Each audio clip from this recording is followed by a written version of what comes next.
and I don't know if most people know it, but kids that deal with like albinism, they go through so much, they just close it up. They don't have a need to talk about it, like, because nobody cares. It's not enough people are going through it or dealing with it to really understand. So it was a lot of things that they didn't know that my family members had said to me, or teachers or students and stuff I was dealing with. And like I said, I was very, very, still am to this day, outgoing. So I felt like at times I got it worse. You know what I'm saying? Just because I was willing to say, no, I'm willing to be out here. Get around those obstacles and make room to create opportunities. You are listening to the Around the Way podcast. And now, your hosts, Kyle King and Kiana Williams. Welcome to another episode of Around the Way podcast, where we help you get around your obstacles and find a way to redesign your life. We are here with Picasso himself. Yo, what's up, brother? How you doing? Same old same, man. I wish I was Picasso. Look, you're the Picasso. They say that a picture, right? What Absolutely. is it? Tells 1,000 words? 1,000 words. 1,000 words, right? But the content, the value, the quality that you're putting out is worth much more than 1,000 words. Thank you. For sure. I appreciate that. Definitely. No, I truly appreciate that. I believe photography tells a story. And a lot of times, I was at my wife's mom's house, so my mother-in-law's house, and she brought out photo albums. And it made me think about when the last time we actually made a photo album. Right. When actually the last time you like sat there, went through one, and able to see yourself as like a child and growing up. And then I tell some of my friends as videographers, I'm like, how often do you go around and say, let me record video? Just so, because I have tapes, my parents have tapes of me as a 2-year-old sitting on the floor just eating grapes. And it's like weird seeing myself that young. And I'm like, when the last time I done that just with family and friends that hasn't gone on Snapchat? So yeah, exactly. So it tells a story, and I love telling stories. Man, I love that. So before we get all the way, because look, this would have been an hour conversation. They're like, yo, who are we talking to? Absolutely. Can you just introduce yourself, and tell us who you are and how you're changing lives out here? Okay, so my name is Gavin Boulware. I'm a Charlotte born, raised, bred, whatever you want to say, photographer. I was born right here in this city.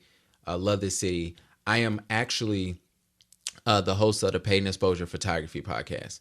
And the reason why I feel like that's important to state is because I actually educate photographers and give resources to other photographers that's out there.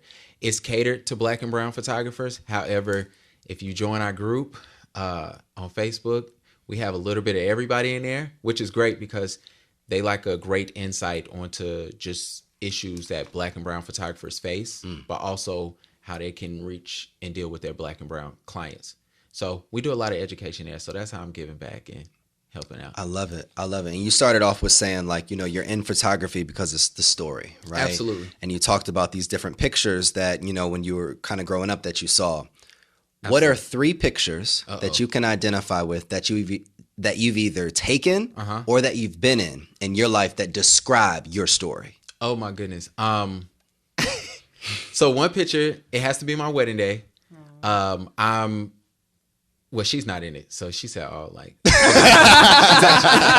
So from the day. It was from the day, but I'm like sitting down, I'm eating a strawberry, and I'm just laughing at everything that's going on. But the reason why that's important is because at that time I was like, my nerves missed me all the way before the wedding. It hit me right after the wedding. Wow. So I'm like cramping. I'm like sitting down. I haven't ate. I'm like telling her, I'm like, yo, I don't know what I'm gonna be doing during the reception. It's over.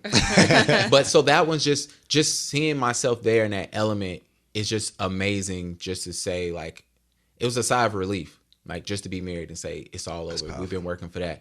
Another one is a picture of me and my father when we were, I had to be like 2, and I'm like sitting on his lap, and I have like a do-rag on. I don't know why he's putting a do-rag on like a 1-year-old, a 2-year-old, but it was just seeing him there and seeing my aunt, who is 2 years older than me, just there playing with me. I love that photo.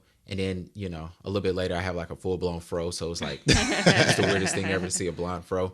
And the last one, it's another generational picture. It's me, my dad, and my nephew. And just to see how life has just transitioned and grown from, my dad had me when he was 19, which back then wasn't out of the question. I mean, but it was just like, to me at 19, I can't imagine having a kid. I'm 31 now. And, so at 19, I couldn't imagine, but to see that, and then to see my nephew, who is 8 now, but he was 6 at that time, just seeing us 3 and just seeing the growth and saying, my dad taught me stuff as quick as he could so I can grow. And then me trying to give those shortcuts or just those lessons to my nephew so he can achieve more than what I have. So those are 3 pictures I've been in. Sorry, I didn't get the ones that I took, but that's solid. It's a beautiful thing that you went towards the ones that you were in, right, and not the ones that you took. So, I guess my question, because you talk a lot about your dad, you talk a lot about the influence, the positive influence, which is good, that your father played in your life. I guess walk me through your childhood and the different influences in your life that created you today. So, like I said, I grew up in Charlotte, so I was a product of CMS until my last 2 years. But I grew up in the church. I was around the church. For those listening, if you listen to my podcast, you couldn't tell, but that's always the subject. But just growing up there, my father, so I have nothing but aunts. All my uncles are married in.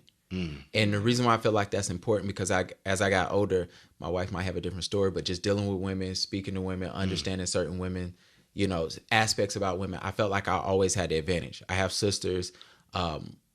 Surprisingly, all my cousins, I have nothing but girl cousins. I have a few guy cousins. Exactly. So it's nothing but women in my family. Growing up, once I got to high school, honestly, probably, it sounds crazy. It probably doesn't sound crazy, but probably around like 10th grade, that was 8th grade. It was the biggest life change for me because me being albino, I went through a lot. And like that was the hardest time for me. Why was that the hardest time? Just because trying to fit in, trying to be somebody I wasn't, and then realizing that you're just being used and people picking at you, things of that nature. So it was always tough. However, I was at that day, I remember this day like it was vivid. Shout out to my teacher, Miss Washburn. I think she's still a teacher, but she pulled me to the side. She was like, yo, I told you this. And that's exactly like she said. She said, yo, I told you before this school year started, they not your friends. I'm glad you found out. And I just remember that stuck with me. And I was like, okay, I'm picking up on it. And I remember 9th grade, I made a commitment to myself not to try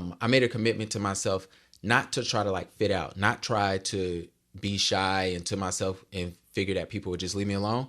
But I figured, I'm like, well, shoot, I'm going to just put myself out there. If you got something to say, you got something to say. I got jokes too. I had fun.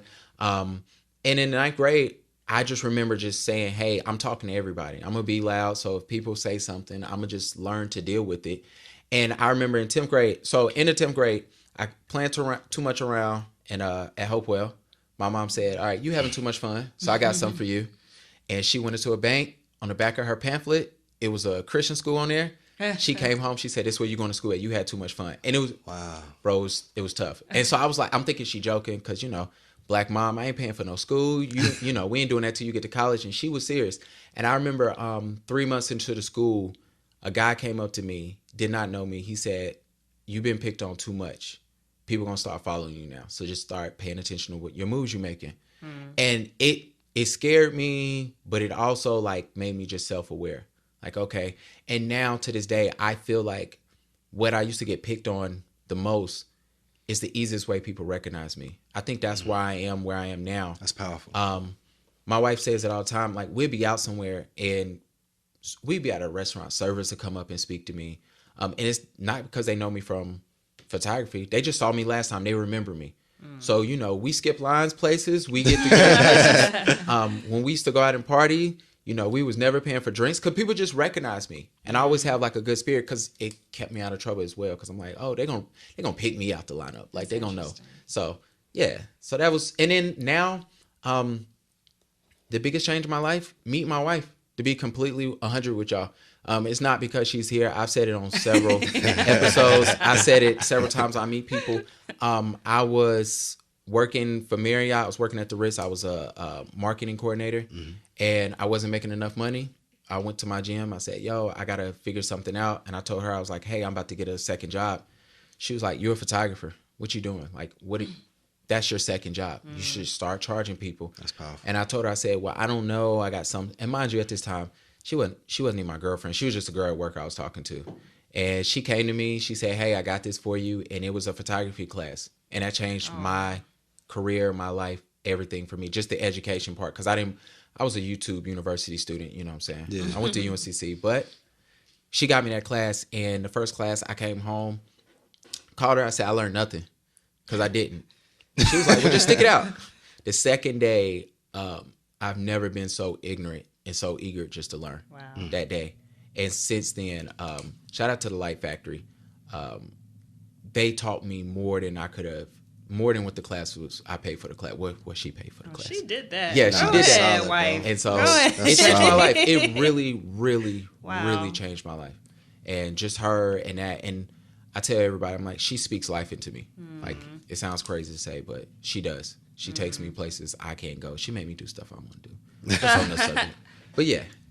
One thing that I really admire about you, just in the the beginning stages of this conversation, is that you're very reflective. Like, you were able to really answer these questions in a way where you've already kind of done a lot of the work in regards to communicating. You're aware of, hey, my teacher said this and this shifted me. This moment was another shifting moment. My dad influenced me because of this. Like, I don't know 3 pictures that I would have been able to pick that I've seen. That's a tough question. That was a tough one. I thought I was going to try to come out like with a hit. Like, he was like, nah, like bang, bang, bang. Like, so, but a lot of this is, one thing that you said is that what people picked on you for was the thing that made you stand out. Absolutely. And I love that. And I guess my question to that is, because of the things that people picked on you for physically, right? And that's how now they recognize you. But what is one thing internally that you recognize about yourself that people don't recognize? Oh my goodness. I pick apart words. Maybe people recognize that. Hold on. Okay, so she looked up. Oh, So that's people me too. Let me put it like this. I get over stuff very easy and quickly. Now, I'm petty at times. Let me challenge that. Get over it or block it out? That's a great question. See, this is what happens when you go on other people's. That is Great question. You know what? I feel like I can get over it because I can still work with you and move on past it. Okay. And the reason why I say that is a lot of people don't know, because I am petty on certain little things, right? That's just me. But I like to have fun on that. And the reason why I keep going back to fun is because, another reflective point, when I was younger, my dad said, you're never going to do something unless you find it fun and you like it. And I was like, yeah, why wouldn't I? Mind you, this is a man who was working the same job since he was 18. And he's still there now, and he's in his 50s. And for him, he could never leave. But anyway, that's a whole nother subject. The point is, I do get over things very quickly, and I can see I'm willing to talk to you and work with you. Now, I still might keep you at a bay. That's one thing. I think a lot of people think that, hey, he isn't like that. And a lot of people think I'm very like outgoing all the time. Sometimes I'm just I like to be at the house by myself. I like to chill by myself. Exactly. I like to have her over there. But, but those are some things like internally that I deal with that is, and it's a struggle sometimes. You know what I'm saying? I laugh at, probably about a year ago, I'm growing crazy on social media at this time in my life, maybe 2 or 3 years ago. And I am, to give y'all a look into it, I had like 800 followers, right? 2 years ago. Probably about maybe 3 years ago, right before we got married. So a little bit over 3 years ago, I had 800 followers. I told her, I said, by the summer, I'm going to get over 1,000. That was just my goal in life, like so small. And so the summer comes, and I'm like at 12. And so I go, I'm going to just see how bad I can get this. By December, I had like 8,000. You know what I'm saying? The next year, by the time we got married, I think I was like right over 10. And so the reason why I'm telling you this is because I was working at that so much. And I remember I would go places because I'm easily recognizable. If you see me, you see me. And so people are coming up to me, and people are booking me at this time and saying, hey, I want to book you because they see me on social media. And nothing was scarier than a young lady booked me, and she said, oh, I thought you'd be much different at the shoot than what you do on social media. Because that morning I was just chill. And I said, well, no, that's me sometimes. Like, that's me sometimes. It's social media, but it's part of me. Yeah, it's a part of me. And she said, oh, and she looked so disappointed. Aww. And so I said, okay. And then somebody else invited me somewhere, and people started sending me little stuff, like thinking I was just on 10 all the time. Yeah. And I reached out to one of my friends, and I said, hey, I'm dealing with this. And she said, don't become a character of yourself. Yeah. Like, do not become that person. You got to be who you want to be. People adapt. They'll move around. And that bothered me, and it just caused me to say, okay. So I started paying attention. And so that was just me, you know, that was another reflective moment in my life, is saying, hey, the person who you see me as, you're going to see me as this all the time. I do like to jump around. I laugh. I make jokes. I'm that person as well, but I never want to become somebody I'm not. And that was that moment in my life where I was like, okay. I have so many things I want to ask you, but one thing, the most pressing, I think, we've talked about your childhood. We've talked about a lot of different things about your wife's influence in your life and all of those things. I believe that we shed ourselves frequently. Like, the person that we are is not necessarily the person that will be next week or next month. If you could think about, because you've talked about a couple different stories, like your teacher, your parents, like all these things. If you could pinpoint a story or a situation that has directly shaped who you are existing as today, what do you think has played the most? It had to be that 8th grade story. Let me tell y'all. So we're in the classroom, right? We're in geometry, and so I'm pretty decent at math. Like, I was good at math, especially then. I mean, math isn't hard in 8th grade. I played a lot. I was just, you know, and so we're sitting in this class, and I go to school in Huntersville at this time. So the reason why I'm stating that, because out of 22 kids, 6 of us are black, right? And we're all sitting together. We're all having fun, and we're sitting there, and somebody made a joke. The guy behind me was like making a joke on me, but it was, at this point in my life, I would make jokes back with everybody. I figured that out very quickly. Like, you know, just don't get pushed on and pushed over. And bruh slapped me in the back of the head. Really? Now, he was joking, but he slapped me. It was a good slap. So it was a good slap. So I was like, and shout out to you, Terrell. And so I'm like, hold on. I know he just slapped me. So I'm like, hold on. So I'm like, now in my mind, this is very beginning. I'm realizing that I'm becoming somebody I'm not, or who I'm not comfortable with. So early on, I go, hold on. And so I'm like, oh, I got to do something. So I stand up, and I hit him right in his chest, like hard. And so he's not a small guy. He's bigger than me. He's stronger than me. He was sitting down at this point. Yeah. We both sitting down. But when I turn around, I just jab. And so bruh gets up, and I get up, and I go, the class is watching. We got to make a show. But I'm like, if he gets me, like, I wrestle with him. But I'm not going to let nobody just hit me. Like, that's my thing. I'm not going to let nobody hit me. Because the mark going to show up, and everybody going to think I got beat up. No matter what. In my mind. And I just remember the teacher broke it up. Shout out Miss Washburn. She, you know, much love to her. And I just remember sitting there crying. And so the reason why I cried is not because of what happened. I remember she said, what happened? She saw it, but she had to hear both accounts, right? And I said, oh, he hit me, blah, blah, blah. And nobody else in that area, they said that they didn't see him hit me. And they all saw it. And they all saw me hit him. Mind you, everybody watched everything happen. But, you know, the whole, like, no snitching rule and all that other stuff. And I'm looking at everybody. I'm like, yo, you saw it. And I just remember all of them were like, what you talking about? So nobody stood up for you. Nobody stood up for me. And that changed me, because I'm telling you, when everybody left, neither me nor him got in trouble. You know what I'm saying? She was a black teacher as well. So she was like, she was like, yo, I think what was most important for her is when everybody left, she said, sit down. She was like, now you see what I told you, you know, in the fall when I first met you. That's what led up to that conversation. I love how he went back and told you. And so I just remember sitting there, and I go home, and my dad is like, what is the problem? And I had a breakdown. Like, it wasn't an hour situation or just that classroom. You know, that lasted for days of my parents. And I don't know if most people know it, but kids that deal with, like, albinism, they go through so much, they just close it up. They don't have a need to talk about it. Like, because nobody cares. It's not like enough people are going through it or dealing with it to really understand. So it was a lot of things that they didn't know that my family members had said to me, or, you know, teachers or students and stuff I was dealing with. And like I said, I was very, very, still am to this day, outgoing. So I felt like at times I got it worse. You know what I'm saying? Just because I was willing to say, no, I'm willing to be out here. I'm not hiding from nobody. And so, anyway, so when that happened, that shaped my life. It made me realize, like, yo, these people, I say that just to her all the time, these people won't die for you. Like, these people will not get up there and ride for you. You gotta know. You'll start learning now who's willing to ride for you, who's willing to say, I'm there for you 110%.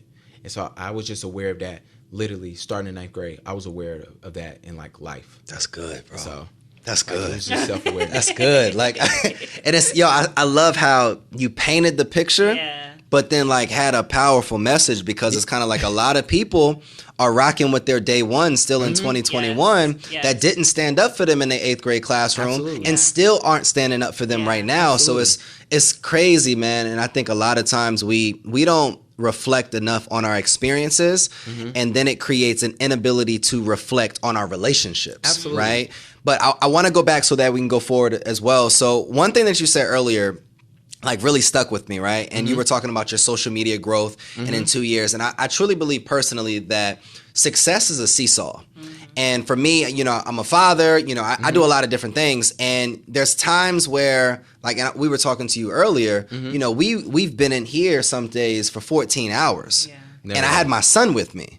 You know what I'm saying? So it's one of them situations like you're going to have to rock it out with me today, but kind of showing him that. So, I could focus on the business, and then there's days where I got to focus on my son. And my question for you is, in those 2 years where you were really locked in on social media and you went from 800 followers to over 10,000 followers, success is a seesaw. There's something that lacked. There's something that you put a lot of attention, a lot of time in that area. What did you lack, or what areas did you need to grow in after you reflected after that 2 years? Oh my goodness. I'm growing on social media. I didn't up my prices. My business lacked. It lacked. And it didn't hit me until, all right, so I worked a 9 to 5. All right. So I went from a marketing coordinator for the Ritz-Carlton. Then I went to a marketing manager. So I'm doing marketing 8 to 5. Like, I'm getting off. She's my witness. I would get off of work at 5. I'd be at my first shoot at 5:30. Don't let it be the summertime, because I got a 5:30, a 6:30, a 7:30. Like, and if it wasn't, daylight saving time wasn't just on my side, then it was like a 5:30 and maybe a 6:30. And that was Monday through Friday. Saturday I would try to do like 4 or 5 shoots, and Sunday I try to chill but try to knock in 2. What I should have did was, I'm growing. I have too much business What I should have did was just double my prices and cut everything in half. So I worked half as hard and doubled, right? Or tripled. I missed all that. I did not see that. I didn't capitalize during that time. You could give me, at that time, and this isn't now with social media where you get all these followers now and you got to pretty much pay Instagram or Facebook to play, no matter how many followers you got. This is a part of that time where it didn't matter what you gave me, I could sell it. I could just post it on my story and it was gone. Like, it did not matter. You had a supportive following. Oh, yeah. Not just followers, but people that trusted you. I used to get on there and do, I sit in traffic and I just do stories just talking trash the whole time. People just laughing. And I'm talking about, it was growing. People was hitting me up, giving me stuff. Just, can you post this? Funniest thing I used to have people that just write me something stupid, because they didn't know I repost it, and they'll get a bunch of followers. Wow. And so the reason why I'm saying it, and it's not like, it'd be different if I had 100,000 followers or 200,000 followers. We're talking about a guy who has 9,000, but people are really contacting me because I had people shoot. I used to shoot people. They used to get mad at I wouldn't post them. And so I used to tell her, I'm like, yo, you think I should have that as an add-on? I wasn't capitalizing on business, because people... I was just missing it because I was so focused on the smallest aspect. Yeah. Like, now I post online once a week. I think I posted once in the last week. I don't post that much. I'm on my story. I still engage with folks. But I had to take a step back and I said, where's my business at? What am I really doing? Because Instagram was cool until 2 months ago when they deleted it. They deleted my account on accident. Wow. And they literally they've been doing a lot of crazy stuff right now, man. And I wrote them. I said, hey, because they was like, we're going to show you all your violations. So they sent me a file. Really? Yes, they sent me a file. They said I violated. So I'm like, all right, cool. I don't know what I did. I probably said something, a couple of black people died, and I had a lot to say online. So, Yeah. I'm like, oh, they probably ain't like that, right? Wow. And so at that time, I'm like, okay, we're growing. My account gets deleted. And I realized I have 2 shoots that day, and I don't have the people's contact information because they chose not to email me back and things of that nature. So I'm like realizing how much I really needed Instagram at that time. And I said, I never want to be that person. And I was thinking about my business aspect. I'm very much on business. That's why I started my podcast. So I'm like, the business, a lot of photographers, especially creators in Charlotte, do not have their business right. That's deep, bro. And Nah, their business is social media. Yeah. So it's like you got to ask yourself, if Instagram shut down today, how are you still getting What you clients? gonna do if Facebook go say, nah, we don't want you on. Forget they shut down. What they say, we don't want you here. Yeah. What do you do? How's your business gonna survive? It's tough. That's good. You gotta know. You gotta understand how your website SEO works. I hit up a guy last night, and I'm like, yo, I know this because I worked in marketing for this many years. I said, bro, I need help like this. So I want people to be able to Google me and find me. A lot of things you do have to pay to play. That's fine. But you got to know the right people to pay to play. And That's- the right that's- programs. But I never wanted to be bound to social media, and I was bound to that. So that's what lacked in my life at that time, was just that business aspect of growing and expanding and getting up out of Charlotte. When I say get up out of Charlotte, like reaching further than Charlotte. And so it was tough during that time. So I see that there's been a lot of adversity that you've overcome, which I love to hear as well. And you even talk about reaching further than Charlotte. What is something that you're reaching for right now that you need support in? So funny enough, I have a photography podcast, like I stated, and I don't think people understand that photography in this city, we black photographers, especially black and brown, are losing resources daily. Talk more about that. So you look uptown, right? Since this pandemic then started, we've seen buildings keep being built, apartments keep going up. A lot of places not allowing black photographers, not even black, but photographers to come out and shoot. You know what I'm saying? In my group today, somebody said, hey, I need a rooftop to shoot in. And the list of where they shouldn't go was longer than the list they could go. Wow. So when I say that black and brown photographers are losing resources, I created a space because I figured out at the end, like I needed my niche, right? I need to figure that out. And so I narrowed down all my photography that I want to do, right? Sorry if you have a 2 to 4 year old, I can't take their pictures. It's cool. They like to have fun. I like to have fun with them. I just can't take their pictures at the moment. But there's other things I like doing, whether it's maternity, engagement, weddings, things of that nature. I like to do. However, my true thing that I really love was my podcast and educating photographers, right? And so I create this space, and I realize that I am able to provide resources where I'm willing to do the research, go find these things, and say, hey, here's a space, a safe space, right? So during the pandemic, let me give you an example. During the pandemic, right? We're not posting in there, hey, such and such is looking for a photographer. Anybody want to do it? No, what we're doing is saying, hey, Carolina's Foundations of the Carolinas giving away a grant. It's 10 grand. Y'all don't have to do anything. You have to do, it's 15. Excuse me. You have to do nothing. You just sign up. The Schedule C. And so my thing was, I'm looking at it and I'm saying, hey, I'm letting them know, sign up for this. The Charlotte Hornets was giving away 10 G's to a black business a month ago. I don't know how many people knew that, but I'm in my group letting them know. I didn't know that. It's there. It was an innovation thing, and it got pushed back. And I'm emailing the lady who's over it. I'm like, hey, we need to, where's the information for this? Where's the form? Like seeing that, telling people where they can go, things of that nature. So, but my biggest thing is just saying, hey, if you have resources or if you have a space where we can come and just talk and show you what we can do, then we can educate photographers well beyond us. So we're going to go on a commercial break.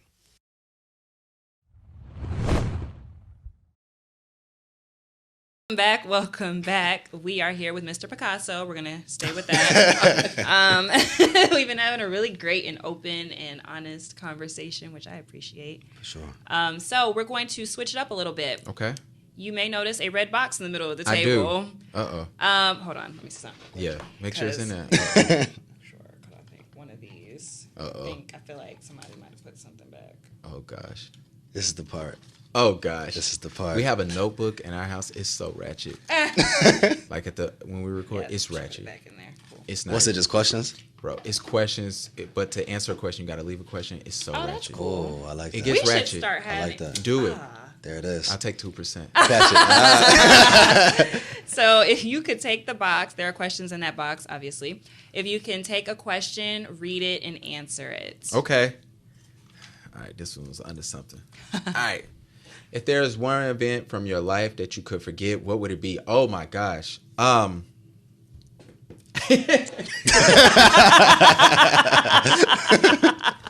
right. This is funny. All right. She don't know this. That's a good one. All right, I told you I grew up in the church, right? Uh-huh. If you listen to my podcast, I'm so sorry. If you follow me, I'm so sorry. I promise you it's the truth. Yo, we was at church one day, and so it was an event. And it was a girl who I was talking to. Yeah, so the pastor, the guy preaching, he knows me. Me and him rock. Like, we cool. So he called everybody down. You know, at Black Church, you got to come down to the altar. Bro, when I say her ex-man came out of nowhere and just gave me the biggest bear hug in the middle of the church. Like, everybody is watching because everybody is down there. And it's so random because I just remember sitting there like, you ever been like, somebody give you a hug and you like, yo, I don't mess with you. I don't rock with you. Like, why are you touching me? And I just remember sitting there like, my mom was there. My mom goes, uh-oh. Because I can hear my mom. Because, like, we were near my mom. And I just remember my mom was like, after church, my mom was like, all right, so I'm going back to Charlotte. I know you drove. I guess you're following me home. And I was like, nah, mama, hang out. And then even like later that night, right? We all go out to eat. And Shorty is missing for like an hour from dinner. Like, we're all out in a big group. And she was with bruh, like, out at the restaurant. Like, she was like on a whole nother side of the restaurant with bruh. I had no idea. And I just remember, and let me tell you why I say I need to forget that. It was so embarrassing to sit there, and I had no idea. Everybody else at the table knew, but me. Yeah, so I'm sitting there, and the only person, he's my great friend now. He was in my wedding. I was in his. We lived together. Wow, he looked at me. Irony. Yeah, but he was there at the table. He goes, I do something. He go, yo, you about ready to go? I'm like, what? He's like, no, it ain't cool. He's like, it's not cool right now. And I was like, what's going on? And it was the biggest mess. And I just remember sitting there. Now it's funny. Clearly I laugh. But like, I just remember that day. Still, if I could forget that day. Absolutely. But, oh well. I got a follow-up question to that. I know it's random. It's definitely. So when you think about forgetting, you know, the word forgiving always comes up as well. Mm-hmm. Like, you know, I may forgive you, but I never forget, right? Mm-hmm. What is something that you're actively trying to forgive yourself on that you haven't truly forgiven yourself yet? My father, clearly I have a great relationship with my dad. Mm-hmm. But I remember he came to me when I was younger. He said, yo, you're so shy and reserved. And I was like, what do you mean? Because me, I'm thinking I'm just myself, whatever.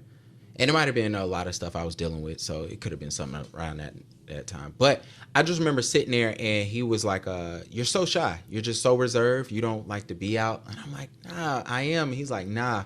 And I remember that period in my life where I really was that guy, and I recognize it now. Mind you, this is when I'm a child. So we're talking, like, if I had to be honest with you, it's probably from, like, 3rd to 7th grade. I was just I really could have been, like, an actor. Like, I used to be that. It didn't matter what. My dad tells the story all the time. The news people was at the library, and I just walked up to them at the library and just started talking to them. And he was like, somehow you just magically ended up on the news that night in Charlotte. Wow. And he was like, that was you.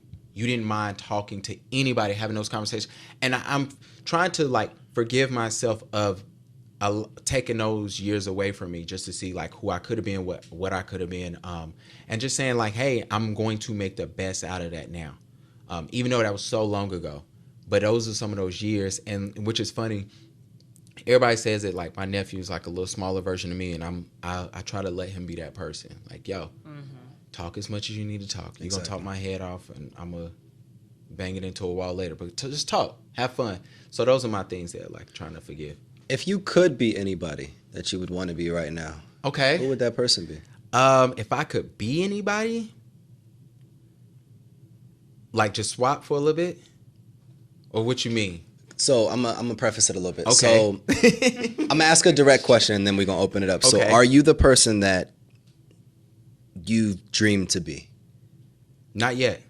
Okay. I'll be completely 100% honest with you. Is there an opportunity for you to shift, whether it's careers, whether it's behaviors, whatever it is, and that would help you get to the place where you're dreaming to be? Absolutely. What are the steps that you need to take to be able to make that happen? I need to find unique ways of telling. I think, all right, so I believe your purpose is what you like doing and how you can serve others doing that. Okay. I love educating people through photography and through personal things. So my next steps in life, I feel I need to find ways to be able to tell the stories like I'm telling now. Things I went to as a younger boy. There's support groups for children with albinism. I should be doing more. I know that personally. That's something I know. Photography. There are certain things that photography is a cutthroat business. I don't know if people really understand that. People would literally set you up to let you fall. I've heard rumors about me, and she was there for her. And the rumor is that she wasn't there. And then me and her laugh because we see these rumors and people correct people, right? They say, no, his wife was there. And so it's interesting. It's just rumors just happen. And so people don't feel like there's enough out here for everybody. And it really is. You just got to find your space and just thrive in it. So the reason why I'm saying all that is because once I'm able to, whether it's TV, whether it's radio, whether it's more podcasts, to say, hey, here are the educational steps. Because my goal, honestly, is to be able to have just a show where we discuss photography. Quickly before we go there to the next thing, I went to Photo Plus in New York. It was a photo conference. And funny enough, I got fired walking into the photo conference in New York. Literally fired. From when you were at Ritz-Carlton? No, it was my job after that. I Okay. had switched jobs. So I'm like 2 jobs removed from the Ritz-Carlton. Okay. And I'm out to Uber, and I get a phone call. I'm literally walking up the steps to the Jacob Javits Center, and I answer it because I don't recognize the number. And it's like, hey, Gavin, how you doing? Blah, blah, blah. I'm like, fine. They were like, where you at? I'm like, oh, I'm at this conference that you guys have wrote off for me to go to for the last 3 weeks. Cool, great. Thank you. We're done. Wow. And I'm like, I hang up, and bro asked me, he's like, you got anything to say? I said, no. I have nothing to say. What am I going to say? Yeah. I'm in New York. Yeah. And to put it in perspective, our 1-year anniversary was 2 days later. Aww. Wow. So I then took this girl's hand in marriage. no Then job. told her dad Yeah. that I'm going to protect her. And I'm 2 days before. Wow. Hey, you don't have a job now. And mind you, I'm saving at this point so I can quit my job. And so I get fired, and she told me the craziest thing. She said, have fun because you're going to have to make this photography thing work when you get back. I love that. You And had so, to. and I had to grind. I've been doing it. So to go back. Before you continue, Okay. what situations, what experiences, negative situations were happening at your job before you actually got to... Oh my gosh. Bro. Because you wanted to leave anyway, so it was already Oh, on your There were radar. already signs because Yeah. I feel like, and we talked about this before, it's interesting how God gives us signs. Oh, yeah. And things get worse if we don't move with Yeah. those He'll signs. make you, push you out. I'm at this new job. I wasn't even there. I couldn't even apply for I found out later I could apply for unemployment or went back. I was only there for I was in my 90 days. I was Wow. at 60, right? In that time, I interviewed with not the person I would have been working with, which that doesn't seem like a big thing. But when you interview with somebody and you show them the vision of what you have and you come to find that you're working with somebody completely different, it doesn't translate, right? Exactly. He brought me in the office, and he had gave my job away to 4 different people, and I'm very new. And the reason why he was saying this is because, I want you to be able to focus on one thing at this point. And it's a small office, it's only 10, 11 people. So when half the office got your work, it's kind of weird. And That is. That's very and so strange. I go in there, and he asked me for an update. And I said, I don't know. You gave it to people, didn't tell me who you gave it to, blah, blah, blah. And we were going through. He said, do you like me? I said, You cool. No, I don't. And, so, and he sends me an email, and he told me to do something. He said I needed to get it approved by one girl in the office if I show him. That girl was on a meeting to like the end of the day. So that end of that evening, I didn't send it to him. I sent it to him at the end of the day. The next morning, he didn't see it. So he argued with me in his office about how I didn't send him something. So I said, okay, I just let bro go. I just let him go. Because in my mind now, I'm like, it's cool. Yeah. End of the meeting, I go back to my office. Go back to my desk. I forward him the message. And he calls me back in the office and he lets me have it. Like, why did you let me fuss at you, basically, when you knew I had this information? What? And so I sit there, and so I kid y'all not, I'm looking out the window. It's an accountability issue. I'm going, so I'm going to take my headphones out first, grab my charger, grab my jacket, grab my keys. Then I'm going to just keep walking straight to the door. I'm like packing up in my head because I know it's the last time. And he said, what is your issue with my job? And I said, you want the truth? He said, yeah. And I said, I gave him everything. I said, you're unorganized. I just started listening. And I said, this is not going to work. And I said, hey, I get it. It's your business. I said, I want to be you one day, like have my own office and things. I said, so I understand when you have somebody random just coming in your business and saying, hey, this is why your marketing sucks. And so we had that conversation. And the final straw was my last week of work, he didn't say not one word to me. So I went home because by this time I'm married, right? So I'm going home. I'm like, yo, it's a wrap. Every day I'm coming home telling her, I'm like, Monday he didn't speak to me. I was like, all right, whatever. Tuesday it wasn't. And I told her, I was like, yo, I'm definitely about to get let go. You already knew. Yeah. And so when I got up there, you still don't know because I'm thinking, I'm like, I'm going to get one more paycheck. You want that one last one. I'm like, I'm going to figure this out. And literally 2 days before, I get canned. And it was tough. It was one of those things I said, what did I just do? And then, her encouragement just really, really helped me. But the thing that I said, going back, when I was at this conference, right, there were no black photographers, no black speakers, no black photographers up there speaking. And the people there had amazing stories. I listened to a woman who she shot a wedding in Switzerland, and then she was in Africa shooting lions like the next day. Wow. That was her. That was her thing. The next day. She's showing us these images. Yeah. Oh. Look, like she's in the desert in Africa, and you see I'm like, huh? And then the guy beside her, he goes to Antarctica and he shoots cars on the ice. Cars on the ice. Yeah, like he literally has them doing donuts, and he's explaining like, yo, we had one time where the tires dug too hard, and the car started sinking, and we all had to hurry up and pull some moves so the car wouldn't just go down. The driver dies. It's a lot of things that like, listen, but that's dope. Yeah. Not like dope, but I could picture that. Yeah. Obviously, the man made it. But you gotta understand, these people have their images up like on something like this in the room, right? And the art is huge, and it's on the best paper because you have like Canon and all these people who have the most crazy type paper. They're giving it to them, so their work can just blow up. And I just remember sitting there and walking, and I go, "Where the black people at?" I said, "Where are we? Why are we not up there speaking?" Because we go through a lot. Black photographers, black and brown. I'm gonna keep going back to that. They really go through a lot. Some of that. One of our biggest issues we go through is, hey, how do we accept and realize that our community has just as much money and is willing to give us just as much money? As because we'll find ways to like with other communities, we'll find ways to say like, oh, I want to appeal to them. That's because we think our people don't have the money. Yeah, they have it. We have it. We do. We really have it. They always say when we have a Republican president, black women, their businesses just skyrocket every time. They outperform everybody. I believe it. Because the last two, however that happened, they were hitting me up for pictures. They need pictures. They need, I have this new brand. Even before the pandemic, black women come, I need pictures. I need this. I'm starting this business. I have this conference I would love headshots for. So we have it, but sometimes we feel like we don't. Our community don't. So that's one of the things I try to stick out and say, how can I educate black photographers to say, yo, your community has it. You just have to find it. And you don't have to look hard. A lot of it's branding, a lot of it's marketing, a lot of it is just knowing your target audience, but things of that nature. That's good. I have one thing. It kind of goes back. It's going to digress a little bit back to a question Kyle asked you.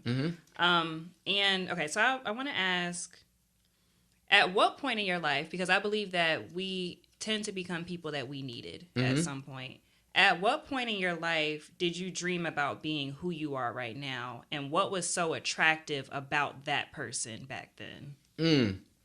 So I used to dream about this probably 2 jobs ago.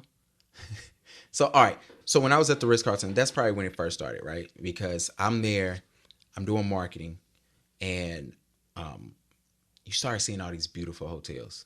You know, at that time, we was the only luxury brand. They were, the only luxury brand in Charlotte. And so it was just amazing. And the only thing I can imagine is, so I used to travel for like dirt cheap. My discount was that good, right? And so I used to travel, and I used to always take my camera. I still do. She gets mad, but I still got to take it, you know. And sometimes I work. And so when I'm there, I just imagine then, like, what would it be like to say, yo, I'm going to this city, and I'm going to link up with people and just shoot them in their city, because it's something different in Charlotte and what I see every day, right? And that was probably that time then, and I realized, like, y'all loved it. And then I just remember getting a taste of that when I was at that conference. So fired, freshly fired, like straight fired, just there. And this girl hits me up while I'm there. She said, yo, I want to shoot. I see you in New York. And I go, all right. So she pulls up to my hotel. She comes from Jersey. So just the way people up there just move. So she takes the train all the way over. She meets me in Brooklyn. And she shows up outside of my hotel. And I go, all right, so where should we go? She's like, she's from Atlanta. She's like, it's New York. You just walk. And we walked 2 blocks. And we just shot on people's porches, outside of restaurants. Just walking around, just taking in, like, everything. You know what I'm saying? Then we find ourselves in Harlem, and then we find ourselves just in different places of New York. And you just really looking, and I'm like, oh, they got construction. She said, they don't care. She said, this ain't down south where people kick you out and just move. She was like, nah, it's nothing but creatives here. I went to Vegas. On my bachelor trip, I took my camera. I took pictures. I worked. I went for my birthday with her. I worked. I went back for my homeboy on his bachelor trip. I worked, just because it's just like, you go there, just seeing that different space and saying, like, yo, I'm actually here. I'm traveling, working. So yeah, that's when probably years ago, I used to dream that, because I don't know what I wanted to be when I was younger. I wanted to be a relationship counselor. Really? Yeah. Wow. That was a no. But then once I realized I wanted to be a photographer, and I started taking it serious, and I took those courses, and I started realizing, like, oh my goodness, there's a chance that this can possibly be just traveling and working. Like, I always loved Charlotte. I want to stay here, but I love it because I can just hop on a plane, get to where I got to go, take the pictures, come back home and work. And so it was beautiful for me. One thing that you said earlier, you were like, I was packing up in my head before essentially it happened. Absolutely. Right? What is something that you're packing up in your head, but you aren't confident or sure enough to make the decision right now? That's a good one, Kyle. That's Thank deep. you. He asked way better questions than what I do. And I was listening to y'all podcast. I'm like, oh, they for real. I told her, I was like, yo, I'm going on this pod. I was like, it's not ratchet like mine. Like, it's very, very, very. And I went through like 6 or 7 episodes. I was thoroughly impressed with y'all. Like, I love podcasts. So my thing now, I'm packing up in my head. I really, really want to go full force with my pod. It sounds crazy. It doesn't. Yeah, what I think? Because y'all do one. You know what I'm saying? But before you start, you've said a lot today that it sounds crazy. Why don't you think that you can accomplish what you really want? Where is the self-limiting belief there? That's it right there. It's just self. I think it comes from, I was never like the huge risk taker as a kid. Clearly, I told y'all between like those ages. And then once I got older, I was very like, I'm very calculated. I want to make sure. So it's not like I'm not working towards it, right? It's just that I'm now starting to grow. And that's that forgiving myself that we talked about earlier, but just saying, hey, I want to become more confident and willing to do it. And sometimes when I say, hey, that sounds crazy, it doesn't sound crazy to me because I sit there and I invest the time. I'm editing stuff, you know, people think that you push record, you stop recording, you just upload. That's it. Nah, facts. It doesn't work that way. We got to edit video. We got to make sure it's right. Then once you get done with all that, you still got to promote. Yeah. You still got to make sure people see it. Nothing's worse than when you do all this and nobody sees it, right? And then sometimes you have to live with yourself and say, hey, I did this for me. And then if other people see it, perfect, beautiful. So for me, going full force with that, the reason why it might sound tough to somebody right now, I take pictures full time. I love taking pictures. Podcast, it's not like it pays. You know what I'm saying? You have to get there. Yeah. Where, then you have to start, got to get your listens, you got to get your sponsors, things of that nature. And so we're working on that now. But some of that saying, hey, educating. Like I said, for me, I don't know what everybody else's definition of it, but it's what you love to do and how you can get back to others. To me, is your purpose. I love photography. My way of giving back is through my pod, or I do one-on-one photography lessons. A lot of photographers contact me. They say, hey, That's cool. They pay from anything from, hey, can I just walk behind you on the shoot, to the full thing of, hey, I need you to schedule a shoot for me. I want to walk behind you on one session. You got to schedule this. You got to show me the ropes, and then can we edit together? So I do a full. That's cool. And the reason why, because a lot of people don't have 6 weeks like I did to say. When I was doing the 6-week course that she got me, it was twice a week. It was 6 weeks, and each class was 3.5 hours long. And that's tough when you're getting off of work after that. And, but it was important. It was great for me. And just saying, hey, how can I educate and give back? So that's my thing there. So I'm now getting in that space of saying, like, how do I make that happen and grow and just figure out how this podcast can take me to that other level of educating, whether that's public speaking, whether that's going to sit with other, just other officials saying, hey, how can we find creative spaces for Black and brown photographers in our city to shoot. Camp North End, they got popping because they allowed Black photographers to come in. That's true. And to shoot there. That's literally how they got popping. And they were known for that. Like, hey, we're going to open up the bays. Come shoot your music. Nobody ain't letting nobody shoot no music videos in their spot. I'm telling y'all right now. They shut that. Everybody shut that down. I don't shoot those. You never know what happened. It's kind of ratchet. So Camp North End said, hey, let's get people to come in. Look, when they got popping, you know what they did? Now we got to charge everybody $50 or $25 to shoot here. That's true. And a lot of Black photographers couldn't afford it. You know what I'm saying? So they said, all right, where can I go now? Well, you can't go uptown because the bank owns uptown. Everything. And so, sometimes if you get the right security guard, they'll look the other way. A lot of them do. Shout out to them. I hope I'm not making a block hot, but I appreciate it. But, those things, you can't go in parking garages no more. They, you know what I'm saying? It's a lot of things. If you can get kicked out of it, I've been kicked out of it in Charlotte. Let me ask you something. So I think it's so interesting when people say, like, they're not risk takers. And I feel like I've been hearing that a lot lately in life. What was okay, I'm going to preface this because I believe as children, we don't see risk. We don't evaluate risk, and we don't perceive risk to be a negative thing until something happens. Either we see someone take a risk and it goes negatively, or we take one and it goes negatively, or we want to take one and somebody tells us, if you do that, it's going to be bad. Absolutely. How did you learn to not be a risk taker? Because I think it's learned. Absolutely. It's a great question. When I was younger, so by growing up in the church, I was surrounded by so many guys, like just older boys, right? Who also, they used to pick on me all the time too, but they taught me, you got to talk your trash back. You got to talk your stuff back. And so I'm grateful for them 110%. However, I used to watch them fail over and over. And it was scary.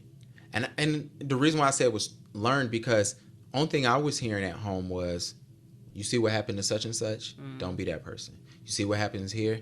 Don't do this. And I feel like, especially when you're younger, I feel like Black parents really had like a standard of what they thought success could look like, and how we achieve success, right?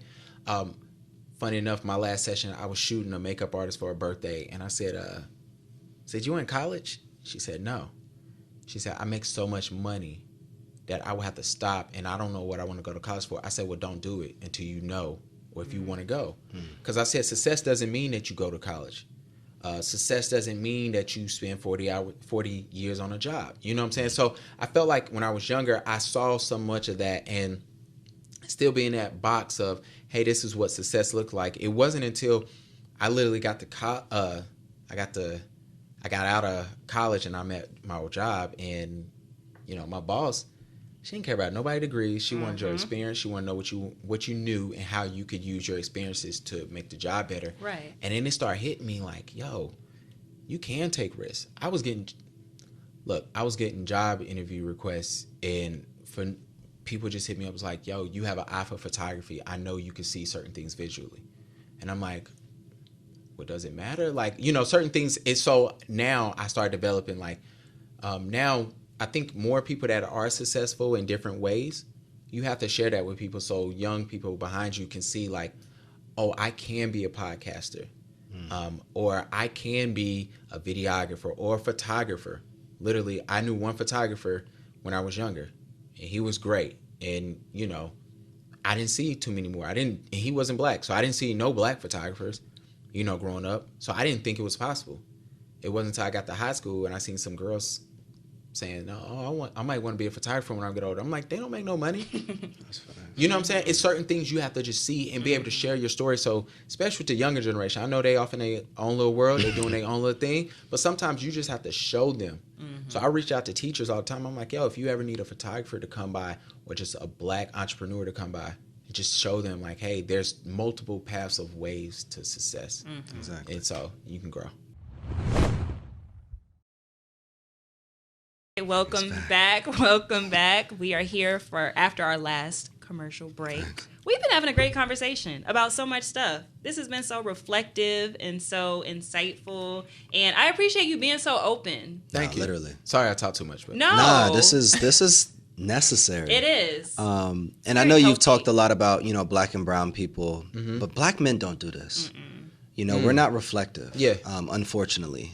We're not taught how to be expressive as we're growing up, and we're not open. But I love how every story that you gave, it wasn't from the victim standpoint. It was from the realization that, hey, this is a lesson that shaped me into being the man that I'm destined to be, and continuing to educate and empower other people to be the best that they can be. So I just appreciate that as well.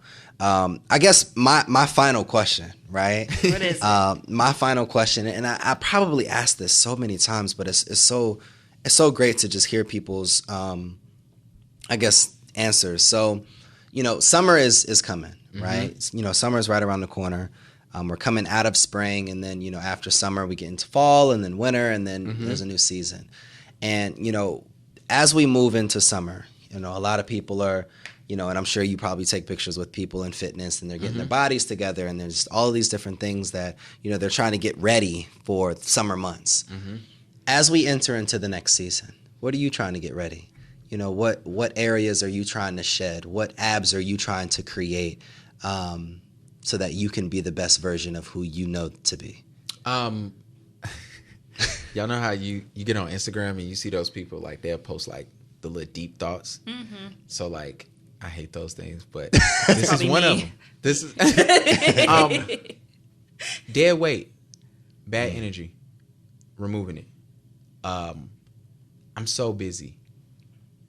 And I'm not busy enough. I understand that about myself. It's so much more I can do. So for me, I'm trying to get rid of those things that distract me, that hold me back. That's not as important anymore. December, I sent out a message. So people that I usually rock with. What I used to do was, whatever it cost me to shoot you, you could just pay that, right?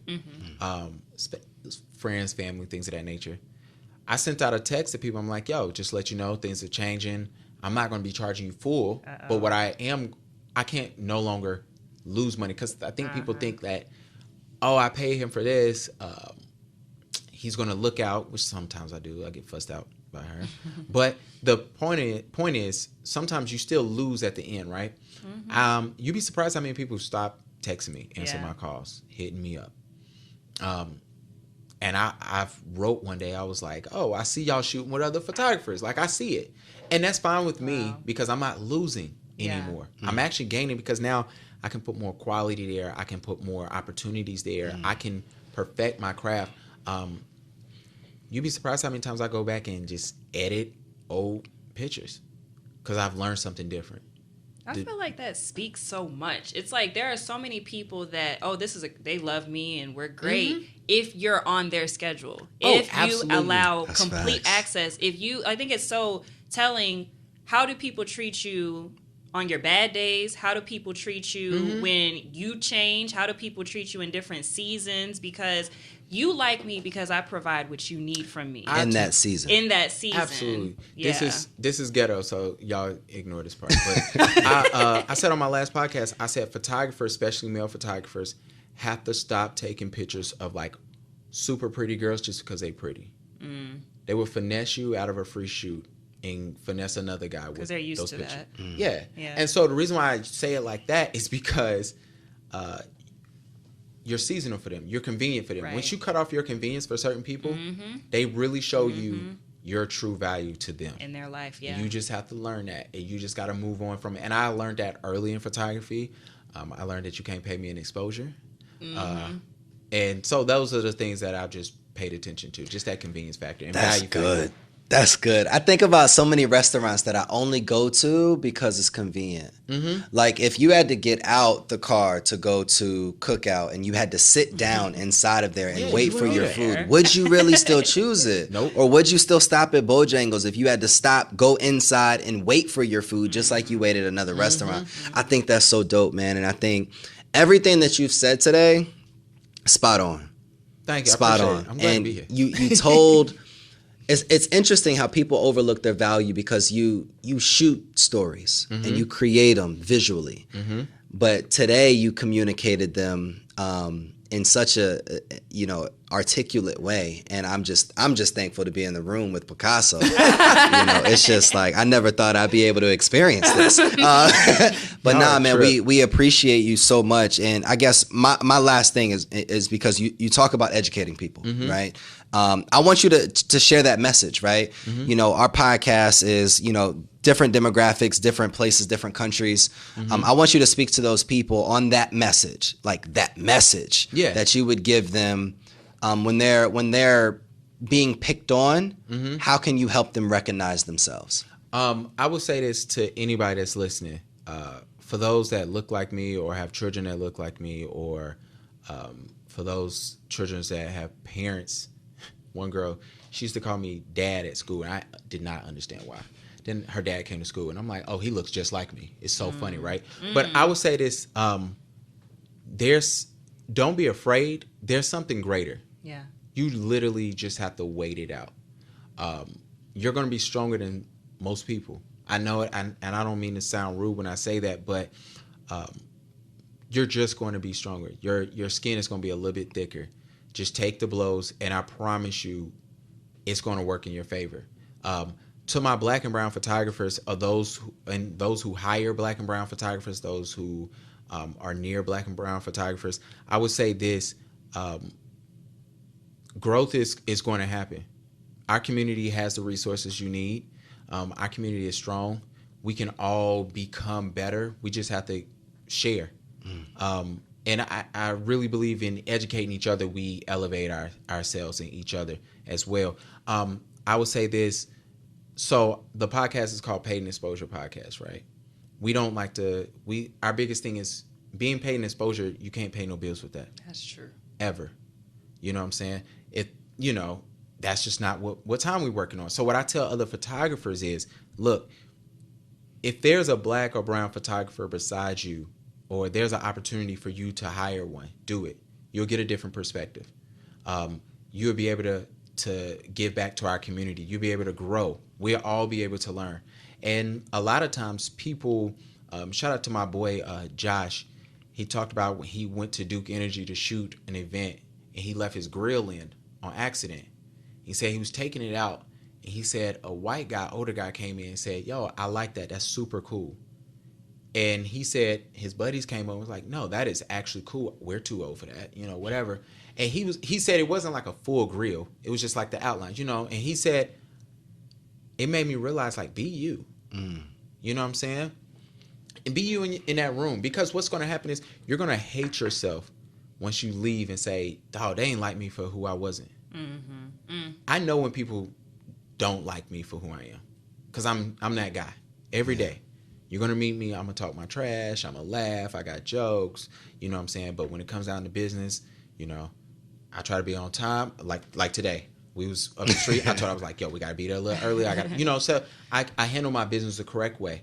But you got to be yourself. That's my encouragement to everybody and to my black and brown photographers. Look, we growing. It's only up from here. Like, we are really, truly, truly growing. This is good. This is good. This is good. So tell us where, people can find you online. You can find me at gavinboulware.com. You can also follow me on Instagram and on Facebook and Twitter. Yeah, you can follow me on this Twitter. It's Number Photography. It is all I am_Gavin B. You can do that. Also, if you are a photographer or videographer, please check out Paid and Exposure Podcast, the Facebook group, and the podcast as well. However, if you are none of those things and you just want to hear us talk trash, please just listen to the podcast. Last week we was talking about, Derrick Jackson and other ratchet. Exactly. Facts. Yeah, that's a whole nother hour podcast. Right. Don't do that to us. But we talk about all those things. So please check us out. And I want to thank y'all especially. I know we talked about this. You was like, "Hey, this is the days." I'm like, "Yo, I'm willing to do it. Thank you." Your email, I was like, oh, none of my guests get this type of email. But I'm thankful for you guys. Like, it was something quick. It wasn't like, "Hey, drawn out, this and that." And I really appreciate that, giving me this opportunity. And hopefully we can swap this out and y'all can come on my podcast. We but ready. Let us know. It's ratchet, It's though. different. Just let me know what I need to wear. You can wear whatever you want, and I like Gotcha. that. I heard that in one of y'all episodes. You talked about going places and making sure you dress appropriately. Yeah. So, and I said, okay, maybe that was. Oh, you cold for have me. been listening, huh? Look. Y'all was talking I'm about like, I remember facts. I was talking about relationships and everything. I said, all right. Let me make sure I'm halfway presentable. Got a haircut last week. It ran good on time, but I'm thankful for y'all. I really, really appreciate it. Nah, man, we definitely appreciate you. Oh, I can speak yeah. for both of us for sure. Like, this has been very impactful.